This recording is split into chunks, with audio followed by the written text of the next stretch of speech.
ഞാൻ പറയുന്നൊന്ന് വിശ്വസിക്കേ. ഞാൻ ഈ പെൺകുട്ടിയെ ഷോപ്പിംഗ് കോംപ്ലക്സിൽ വെച്ച് കണ്ടു. എങ്ങനെ ഇരിക്കുന്നു എന്ന് വെച്ചാൽ പെൺകുട്ടിയെ കണ്ടാ പിന്നെ പെൺകുട്ടിയെ പോലെ ഇരിക്കുന്നല്ലോ എന്തോ പറയാനാ. 7 ദിവസത്തിനകം ഞാൻ ആ പെൺകുട്ടിയെ നിങ്ങളെടുത്ത് കൊണ്ടുവരും.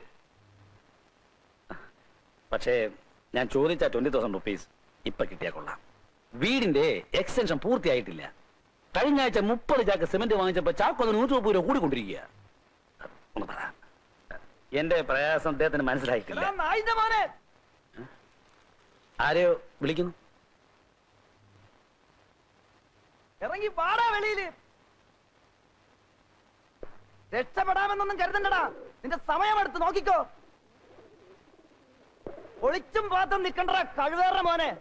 ധൈര്യമുണ്ടെങ്കിൽ ഇറങ്ങി വാടാ പരമദ്രോഹി. എടാ എരപ്പേ, പോലീസിന്റെ യൂണിഫോം എടുത്ത് പിച്ചെടുക്കണവനെ നിന്റെ തൊപ്പിയാൻ തെറിപ്പിക്കോടാ. പൂജക്കെന്ന് പറഞ്ഞു കൊണ്ടുപോയിട്ട് എന്റെ അച്ഛനെ വിടാ. അല്ല, അവന്റെ അച്ഛനും സാറുമായിട്ട് എന്താ ബന്ധം? ആർക്കറിയാം? പിന്നെ അവന്റെ അച്ഛൻ എവിടെയെന്ന് സാറിനോട് ചോദിക്കേണ്ട കാര്യം എന്താ? സാർ, നിങ്ങൾ എന്നെ മാതിരി സ്ട്രേറ്റ് ഫോർവേഡ് അല്ല. ഞാൻ സ്ട്രേറ്റ് ഫോർവേഡ് അല്ലാത്തതുകൊണ്ട് 20,000 റുപ്പീസ് വേണ്ടതുണ്ടോ? അയ്യോ, അത് വേണം. അയ്യോ, സിമന്റ്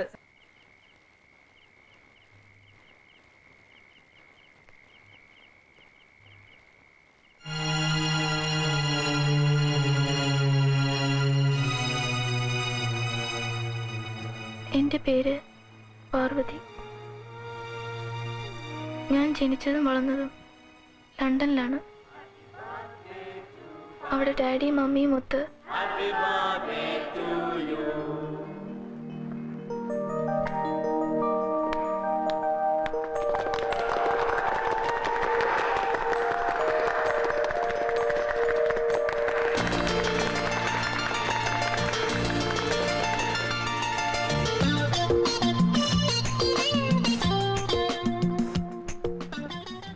എന്റെ പപ്പ ഒരു ബിസിനസ്സുകാരനായിരുന്നു. പണം ഉണ്ടാക്കുന്നതിൽ മാത്രം പപ്പ ലഹരി കണ്ടെത്തി. ദിവസങ്ങളോളം, അല്ല മാസങ്ങളോളം പപ്പായെ ഞാൻ കണ്ടിട്ടില്ല. പപ്പായുടെ ബിസിനസ് നാൾക്ക് നാൾ ഒന്നിനൊന്ന് ഉയർന്നു വന്നു. ഉണ്ടാക്കിയ പണം എങ്ങനെ സൂക്ഷിക്കണമെന്ന് മാത്രം പപ്പ പഠിച്ചില്ല. എല്ലാ കാര്യങ്ങളും പപ്പ നാട്ടിലുള്ള ജനങ്ങളെ ഏൽപ്പിച്ചു. ബന്ധുവൊന്നും അല്ലെങ്കിലും അയാളെ പപ്പായ്ക്ക് മമ്മിയേക്കാൾ വിശ്വാസമായിരുന്നു. നിങ്ങൾ ഈ ചെയ്യുന്നത് ശരിയാണോ? നിങ്ങളിലുള്ള വിശ്വാസം കൊണ്ടല്ലേ ഒരു രേഖ പോലും ഇല്ലാതെ അദ്ദേഹം എല്ലാം ഏൽപ്പിച്ചിരിക്കുന്നത്? എന്റെ പേരിൽ ആ ബംഗ്ലാവ് വാങ്ങരുത്. കുട്ടികളില്ലാത്ത ശാപമോ എനിക്കുണ്ട്. ഇനിയും ഒരു ശാപം, അതിന് എന്റെ ജീവിതത്തിൽ ഇടമില്ല. പപ്പായുടെ ബിസിനസ് ഒരു നിമിഷം കൊണ്ട് തകർന്നു. എന്നാൽ ആ തകർച്ച നേരിടാനുള്ള ശേഷി പപ്പായ്ക്കില്ല എന്ന് ഞങ്ങൾക്ക് അപ്പോൾ അറിയില്ലായിരുന്നു. കടബാധ്യതകൾ കൂടിയതോടെ പലപ്പോഴും പപ്പായുടെ മനസ്സിന്റെ നിയന്ത്രണം തെറ്റി.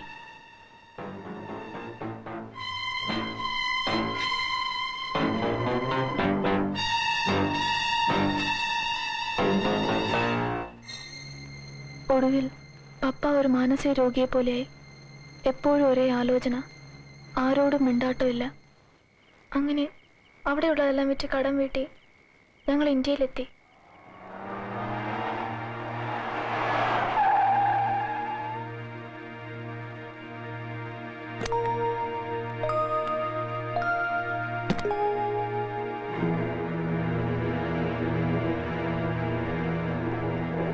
സന്തോഷത്തിന്റെ നാടുകളായിരിക്കും നാട്ടിലെന്ന് ഞാൻ പ്രതീക്ഷിച്ചു.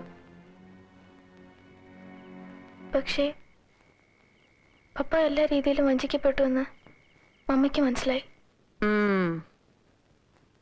അവിടത്തെ കാലാവസ്ഥ പോലെയല്ല, ഇവിടെ പെയിന്റ് ഒക്കെ പെട്ടെന്ന് വാങ്ങും. വണ്ടൻമേട് എസ്റ്റേറ്റ് വാങ്ങിച്ചതിന്റെ ഡോക്യുമെന്റ്സ് കാണിച്ചില്ലല്ലോ ഇതുവരെ. അതിൽ ചില കറക്ഷൻസ് വന്നുകൊണ്ട് ലോയറെ ഏൽപ്പിച്ചിരിക്കുക. 3 വർഷം മുമ്പ് വാങ്ങിയ എസ്റ്റേറ്റിന്റെ ഡോക്യുമെന്റ്സ് ഇപ്പോഴാണോ കറക്റ്റ് ചെയ്യുന്നത്? അല്ല, അത് എല്ലാം ഒരു വിശ്വാസത്തിന്റെ പേരിലായോണ്ടാ. അത് മനസ്സിലാക്കിയാ മതി. ഓ, ജഗന്നാഥൻ പൊയ്ക്കോളൂ.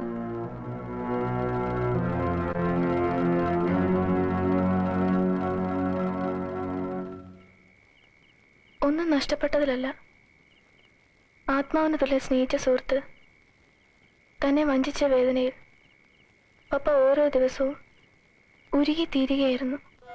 പപ്പായ്ക്ക് സ്വന്തക്കാരും ഇല്ലായിരുന്നു. പപ്പായുടെ പേരിലുള്ളതെല്ലാം തട്ടിയെടുക്കുക എന്നുള്ളായിരുന്നു ജഗനങ്ങളുടെ ഉദ്ദേശം. പപ്പായ്ക്ക് അത് ഉള്ളിൻ്റെ ഉള്ളിൽ അറിയുകയും ചെയ്യാമായിരുന്നു. ഒരു ദിവസം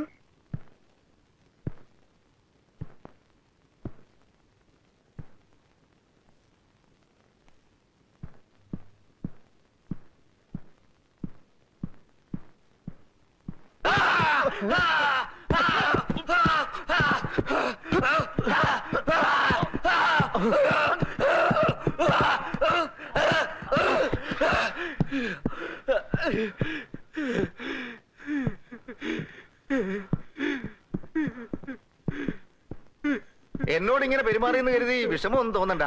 എനിക്ക് മനസ്സിലാക്കാവുന്നതേ ഉള്ളൂ. പക്ഷെ ഒന്നുണ്ട്, ഇത് മരുന്നുകൊണ്ട് മാത്രം മാറുമെന്ന് കരുതി വെറുതെ ഇരിക്കുന്നത് മൗഢ്യാണ്. തിരുമേനി പറഞ്ഞ പോലെ ഒരു പൂജ നടത്തുകയാണ് വേണ്ടത്. ശ്രീ ശിവ ശിവശക്തി ഐക്യരൂപിണി ലളിതാംബികേ നമ. ഏവം ശ്രീ ലളിതാദേവിയാം നാം നാം സഹസ്രകം വിഭവം. സർവപാപ പരിഹാരം സങ്കൽപ്പിച്ച് ഇവിടെ സമർപ്പിക്കുക.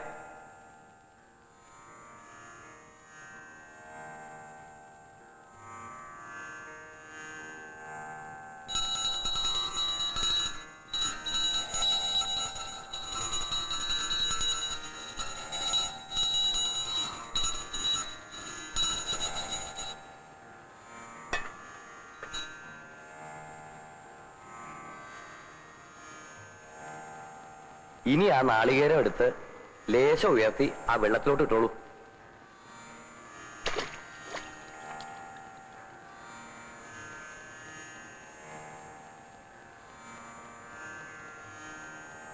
കർമ്മലോപങ്ങൾക്ക് പ്രായശ്ചിത്തമായി ഛായ കാണണം. ആ വെള്ളത്തിലെ പ്രതിബിംബം നോക്കിക്കൊള്ളൂ. രണ്ടുപേര്.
ഇപ്പോൾ എല്ലാ സ്വത്തിനും ഏക അവകാശി ഞാനാണ്.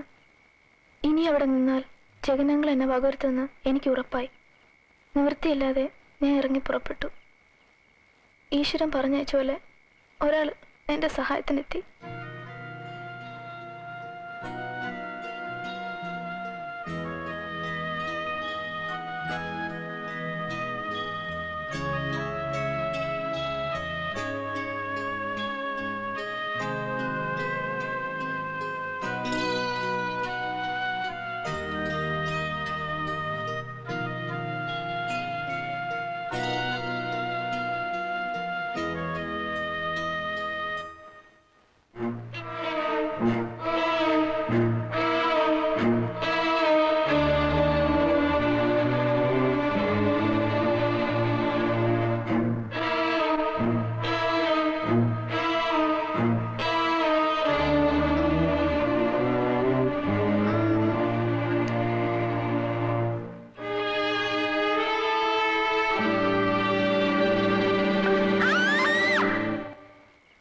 ഒരു പെൺകുട്ടിയെ ജനിച്ചതിൻ്റെ ദുഃഖം എനിക്ക് മനസ്സിലായി.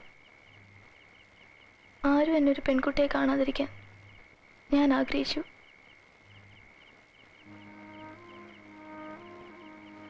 അങ്ങനെ ഞാൻ തോമസായി, രാംകുമാറായി. എൻ്റെ മനസ്സ് എന്നെ സ്നേഹത്തിന് വേണ്ടി കൊതിച്ചു.